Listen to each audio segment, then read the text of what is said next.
Hey guys, you are watching my YouTube channel ECSS। ये video Afghanistan issue पे है। ये इसका पार्ट 4 है। इसके फर्स्ट 3 पार्ट्स में हमने ये सारे टॉपिक्स कवर किए हैं। अगर आप इन सब के बारे में जानना चाहते हैं तो उन तीनों वीडियोस का लिंक मैं इस वीडियो के डिस्क्रिप्शन में दे दूँगा, आप वहाँ से वो वीडियोस देख सकते। सो आज हम क्या पढ़ेंगे? आज हम देखेंगे the rise of ISIS, is it a blessing in disguise for Afghanistan. Then we gonna talk about the peace, कि क्या अफ़गानिस्तान में पीस अचीवेबल है। Okay, so let's begin. So before we begin, आपको एक दो चीज़ें पता होनी चाहिए। एक बात ये याद रखिएगा कि अभी रिसेंट टाइम्स में चाइना, रशिया और ईरान के रिलेशंस USA के साथ अच्छे नहीं हैं। ठीक है, चाइना, रशिया और ईरान के रिलेशंस USA के साथ अच्छे नहीं हैं, ठीक नहीं है। दूसरी बात ये कि कुछ कंट्रीज़ के जो थिंक टैंक हैं उन्हें लगता है कि आईसिस को बैक कर रहा है US। ठीक है, कुछ कंट्रीज़ को लगता है कि आईसिस को बैक कर रहा है US। जैसे मैंने यहाँ पे ये प्रेसिडेंट हैं, फॉर्मर प्रेसिडेंट हैं अफ़गानिस्तान के, हामिद करज़ई।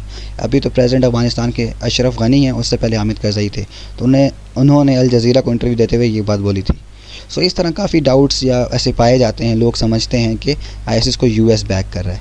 जब आप CSS के पेपर में लिखोगे तो आपने डायरेक्टली ऐसे US पे उसको पॉइंट आउट नहीं कर देना कि US ये कर रहा है, वो कर रहा है। आप ब्यूरोक्रेसी में जा रहे हो, आपने एक तरीके से किसी को क्रिटिसाइज़ करना है, तो आप एक रेफरेंस दोगे कि ऐसा लगता है, कुछ लोग ऐसे कहते हैं।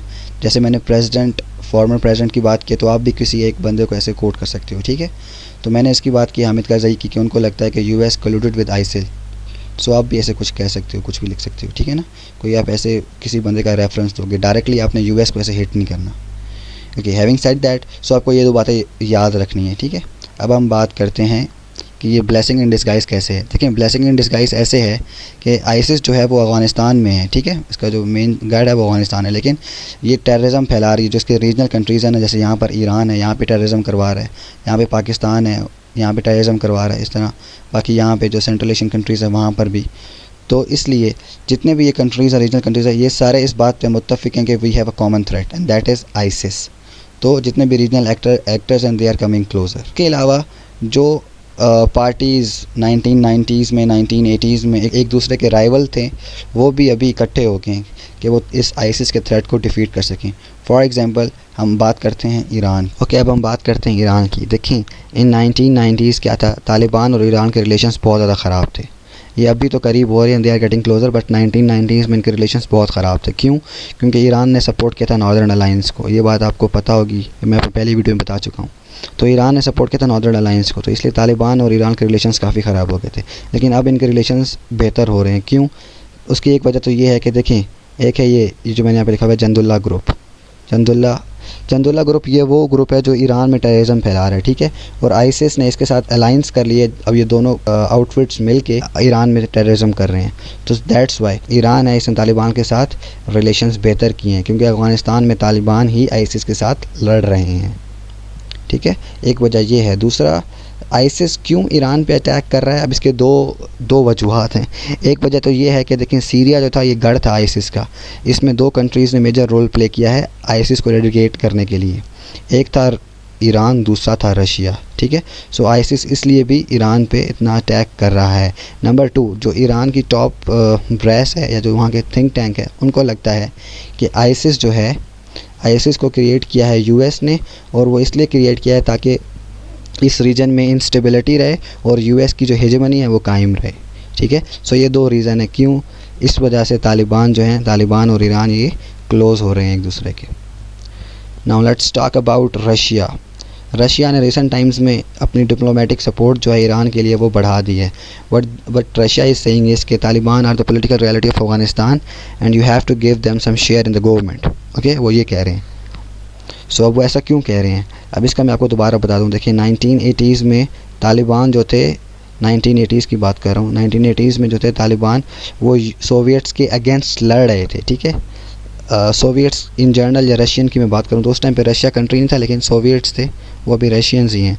तो तालिबान उनके अगेंस्ट लड़ रहे थे, इनके दरमियान वॉर चल रही थी। लेकिन अभी इन्होंने रोल ये चेंज किए, अब रशिया इनको सपोर्ट कर रहा है। क्यों? उसकी मेनली वजह यही है, रशिया ने सीरिया में आईसिस को डिफीट किया, एक वजह ये है। दूसरी वजह ये है, ये US वाली रीज़न। ठीक है, दूसरी रीज़न ये है। तीसरी रीज़न ये है कि ये कुछ मूवमेंट्स हैं जैसे IMU और चेचन नेक्सिस, ये जो इनका नेक्सिस है ना, ये बहुत बड़ा हेडेक बनता जा रहा है रशिया के लिए। ये टेररिज्म कर रहे हैं रशिया में, रशिया के जो रीजनल कंट्रीज़ है वहाँ पर, नेबरिंग कंट्रीज़ में। सो रशिया के लिए काफ़ी बड़ा हेडेक बनता जा रहा है ये। इस वजह से भी रशिया अब तालिबान को सपोर्ट कर रहा है।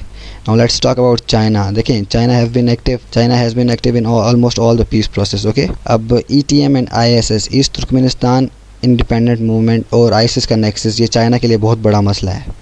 पहली बात ये है। दूसरा, वही चाइना के लिए एक यूएस वाली रीज़न भी सामने है चाइना की, ठीक है। Then it endangers BRI। BRI क्या है? It is a belt road initiative. वो क्या होता है बेसिकली? बेल्ट रोड इनिशिएटिव एक प्रोजेक्ट है 21st सेंचुरी का, जिसके बारे में आपने अक्सर सुना होगा। इसका एक फ्लैश BRI का एक पार्ट है जिसको बोलते हैं हम CPEC। ओके, सो ISIS क्या है? डिफरेंट ऑर्गेनाइजेशन या फिर डिफरेंट टेररिस्ट आउटफिट्स के साथ मिलके जो BRI के जो मेन प्रोजेक्ट्स हैं उन पे अटैक कर रहे हैं, जैसे CPEC पे अटैक हुआ था। सो इस वजह से चाइना भी वरिड है। मोर ओवर देखें, एक और चीज़ है सिविल वॉर का स्पिल ओवर। देखें, एक चीज़ होती है, for example this is Afghanistan, ठीक है। अब यहाँ पे अगर civil war God forbid start हो जाती है तो इसका एक अफेक्ट आएगा जो रीजन पर होगा। अफगानिस्तान से वो चाइना में भी इसका अफेक्ट पड़ेगा, पाकिस्तान पे भी, ईरान पे भी, so on and so forth. So एक स्पिल ओवर अफेक्ट भी होता है। तो इसलिए चाइना भी ये चाह रहा है कि ISIS को ख़त्म किया जाए, इसलिए तालिबान को स्ट्रॉन्ग किया जाए। Then let's talk about Pakistan. देखें, पाकिस्तान को में टेररिज्म कर रहा है TTP, तहरीक तालिबान पाकिस्तान। इसने पेशावर का जो अटैक हुआ था 16 दिसंबर का, जिसमें 150 बच्चों को मारा गया था, वो TTP ने किया था। 2017 में जो TTP की टॉप ब्रेस है, इसने ISIS के साथ नेक्सस कर लिया। ये हेडेक है। दूसरा, पाकिस्तान में आपको पता है कि जो सेक्टेरियन फॉल्ट लाइंस बहुत ज़्यादा हैं, ठीक है। शिया सुन्नी और बाकी किसी छोटी बात पे बहुत बड़े बड़े फसाद हो जाते हैं। तो ISIS जो है इन फॉल्ट लाइंस को भी एक्सप्लॉइट करने की कोशिश करता है। उसके अलावा ISIS ने ख़ुद 2018 में एक बहुत बड़ा अटैक किया था पाकिस्तान में। वो हुआ था इलेक्शन कैंपेन जब हो रही थी 2018 में, तब एक जलसे में ये अटैक हुआ था मस्तंग में, ठीक है। तकरीबन 150 लोग उसमें मारे गए थे। उसके अलावा CPEC भी अटैक कर रहा है ISIS। सो ये सारी रीज़न है why Pakistan, China, Russia and Iran, all of this countries are supporting negotiations as well as Taliban, ताकि तालिबान नेगोशिएशन टेबल पे सब पीस टॉक्स हों, तालिबान को गवर्नमेंट में शेयर मिले, पीस अफगानिस्तान में आए, फिर वो ISIS को ख़त्म कर सकें या ISIS के ख़िलाफ़ लड़ सकें। Now let's talk about this thing, is peace with in reach में है। तो इसमें आपने एक बात याद रखनी है कि देखें, जब भी आप बात करेंगे ना CSS के पेपर की, जब भी आप बात करेंगे, you have to be optimistic, you have to stay positive. Okay, no matter what happens, आपने पॉजिटिव अप्रोच ही दिखानी है। तो यू गोना से येस कि पीस तो आ सकता है। However there are certain things जिसको आपने टैकल करना होगा, आप ये बात बोलोगे, ठीक है। जैसे पॉलिटिकल सिचुएशन अफगानिस्तान की कैसी है। देखें, अफगानिस्तान में 2020 में इलेक्शंस होते हैं, अशरफ गनी साहब जीत जाते हैं, अब्दुल्ला साहब हार जाते हैं। ओके, लेकिन होता क्या है कि दोनों लीडर्स जो हैं, अशरफ गनी और अब्दुल्ला अलग अलग ओथ ले लेते हैं for the president of Afghanistan, ठीक है। तो पॉलिटिकल सिचुएशन बहुत ख़राब हो जाती है। फिर होता क्या है कि माइक पोम्पेओ जो secretary of the state of America हैं, वो आते हैं, दोनों को समझाते हैं कि पीस प्रोसेस चल रहा है, प्लीज़ आप ऐसे काम मत कीजिए।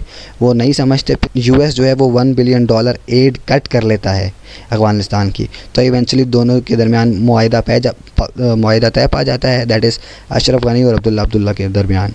और फिर अशरफ गनी जो है वो प्रेसिडेंट बन जाते हैं और अब्दुल्ला चीफ एग्जीक्यूटिव ऑफिसर बन जाते हैं अफगानिस्तान की। सो ये पॉलिटिकल सिचुएशन है एक बहुत बड़ा। अगर कोई ऐसा इन फ्यूचर मसला बनता है, पॉलिटिकल इंस्टेबिलिटी होती है, तो ऑफ कोर्स उसका डायरेक्ट और इनडायरेक्ट इम्पैक्ट जो है वो पीस टॉक्स पे पड़ेगा। सो हमें इस चीज़ से बचना होगा। Number 2, ideological difference. देखिए, आइडियोलॉजिकल डिफरेंस से मेरा यहाँ पे मतलब है कि आइडियोलॉजी जो तालिबान की आइडियोलॉजी है वो बहुत डिफरेंट है जो अफगान गवर्नमेंट की आइडियोलॉजी है। देखें, जब 1990s में तालिबान ने अपनी गवर्नमेंट बनाई थी, उन्होंने स्ट्रिक्ट शरिया लॉ इन्फोर्स किया था, ठीक है। वहाँ पे विमेन राइट्स उनका रिकॉर्ड काफ़ी बुरा था, फ्रीडम ऑफ स्पीच वगैरह काफ़ी उनका रिकॉर्ड उसमें काफ़ी बुरा है। अभी अगर आप बात करो अफगानिस्तान की, तो विमेन राइट्स का रिकॉर्ड तो अभी भी बुरा है, लेकिन रिलेटिवली बेहतर है। तो उनके आइडियोलॉजिकल डिफरेंसेस काफ़ी ज़्यादा हैं। तो ये भी एक फैक्टर हो सकता है जो पीस टॉक्स में दरार डाल सकता है। Then you talk about the kill and talk policy. Again इसके बारे में आपको बता चुका हूँ। इसका अगर आप पढ़ना चाहते हैं तो उस वीडियो का लिंक मैं डिस्क्रिप्शन में दे दूँगा। कि देखिए, आप एक तरफ मार रहे हो, दूसरी तरफ आप टॉक्स कर रहे हो। कल को कोई एक मेन लीडर किसी भी वारिंग पार्टी का गॉड फॉरबिड मर जाता है तो क्या होगा? ये तो पीस टॉक्स जगह ख़त्म हो जाएंगी, वो तो या रुक जाएंगी, बहुत बड़ा मसला हो सकता है। फिर people like Amrullah Saleh, he is he is the former chief of NDS। NDS क्या है? Intelligence agency of Afghanistan, just like we have here in Pakistan the ISI। Okay, अब he is known for his anti Taliban and anti Pakistan views. Okay, Amrullah Saleh, अभी recent past में इस पर एक attack हुआ, उसने इमीडिएटली जो ब्लेम था वो सारा का सारा तालिबान पे लगा दिया। अब फिर इसने ऊपर से क्या किया, एक इशू है पाकिस्तान और अफगानिस्तान के बीच जिसको बोलते हैं ड्यूरेंट लाइन का इशू। अब उसका यहाँ पर कोई काम नहीं था, इसने जानबूझ के ड्यूरेंट लाइन का इशू भी उस टाइम उजागर कर दिया। सो ऑफ कोर्स अगर ऐसे स्पॉयलर्स होंगे कंट्री में ही तो उससे पीस टॉक्स पे इफेक्ट पड़ सकता है। तो जो पार्टीज़ हैं that is the Afghan government and Taliban, उनको ऐसे लोगों से बच कर आगे अपनी पीस टॉक्स को फ़रोग़ देना होगा। दैन रिलेशंस विद अलकायदा, देखें US ने इन्वेड किया था अफ़गानिस्तान को, उसकी मेनली रीज़न यही थी कि जो तालिबान है उनके रिलेशंस अलकायदा के साथ बहुत अच्छे थे। अलकायदा को जो शेल्टर था वो तालिबान ने प्रोवाइड किया था।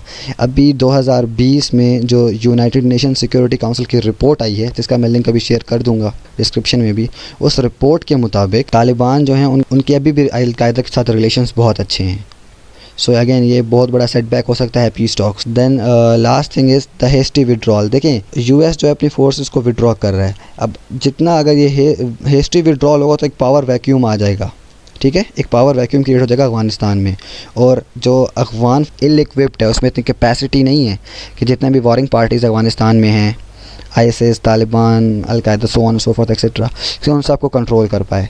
तो ये शायद एक सिचुएशन सिविल वॉर की तरफ, गॉड फॉरबिड, या किसी और तरफ चले जाएगी, ठीक है ना।